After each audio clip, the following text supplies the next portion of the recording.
The Artemis II astronauts are alive and well and back on their first planet of choice.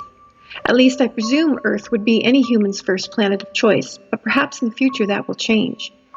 The internet is full of stunning photos. I'm sure everyone has been wowed by this one. The Moon and Earth from Orion. Earth sets over the Moon's curved limb in this photo, captured by the Artemis II crew during their journey around the far side of the Moon. Although I was almost equally entranced by the twinkling of Venus off to the left in this one. Venus and the Moon during Artemis II eclipse. During the Artemis II crew's lunar flyby on April 6, 2026, their position put the Moon between the spacecraft and the Sun, creating a total solar eclipse. Here, the Sun's faint corona remains visible as a soft halo of light around the Moon's edge. The bright silver glint on the left edge of the image is Venus. Faint lunar features are visible because of light reflected off Earth. How cool was that eclipse those 4 astronauts got to see? A 54-minute-long totality. But maybe because I like to laugh, this gift from my New York Times newsletter had to be included. If you're a skeptic, you might think that Nutella paid to have that happen. But either way, Nutella has now become an even more popular breakfast of champions food. It is astronaut food. But as much as our world was filled with Artemis II news, there were other intriguing items. Sometimes I forget all about the Southern Hemisphere constellations, a sort of out-of-sight, out-of-mind mistake. But exciting stuff happens in them too. Let's head to this constellation. Astronomers have discovered one of the most chemically primitive stars ever identified, an ancient stellar relic that preserves the chemical imprint of the very first stars in the universe.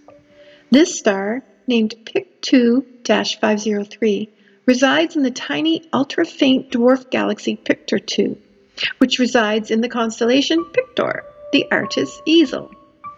The discovery was enabled by the U.S. Department of Energy Fabricated Dark Energy Camera, DE-CAM for short, mounted on the U.S. National Science Foundation Victor M. Blanco 4-meter telescope at NSF Cerro Tololo Inter-American Observatory, CTIO, in Chile, a program of NSF NORAD.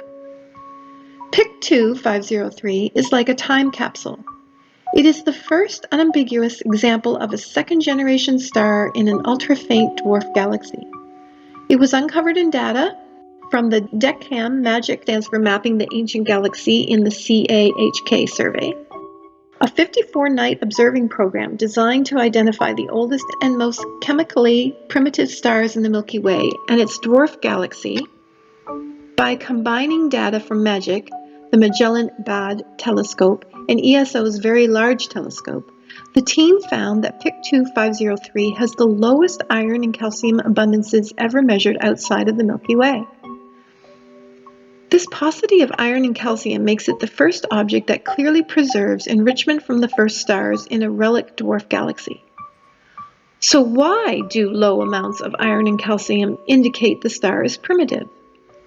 Through research, it has been determined that these elements did not exist at the time of the Big Bang.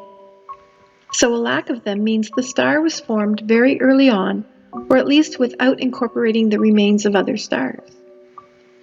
Here's an image of Tor-2 galaxy, and it has some very pretty lineups, colors, and patterns, making it tempting to create constellations within. It would be fun to connect the dots on this one. And on April 8th, this photo was released. These climbing ripple strata on the Martian surface provide direct evidence of a sandstorm on the planet about 3.6 billion years ago. Credit goes to NASA, JPL-Caltech, MSSF. It's not that scientists didn't know that wind once blew on Mars, but this discovery marks the first time a sandstorm has been recognized in the Martian stratigraphic record. The wind still does blow on Mars, and here's a time-lapse still from 2017. And here's an AI-generated one. It's a little more exciting, but I wouldn't want to be caught in either one. Features on the planet's surface, like dry riverbeds, have already offered evidence that the red planet's atmosphere was once much thicker, thick enough to loft larger particles of dust and sand. The newly described sand deposits published in a paper in Geology offer one more piece of evidence that Mars once had a thick, Earth-like atmosphere. These ripple formations in the rock that have never been before seen on Mars. In fact, this type of formation is rarely seen on Earth, though the Navajo sandstone in Zion National Park is one example. Climbing ripple strata, as they are known, occur when wind blows for a sustained period and shifts large amounts of sand. I never know what new space discovery I will find in my inbox each week. Someday, with the hoped-for human travel to Mars, it might even be something like this.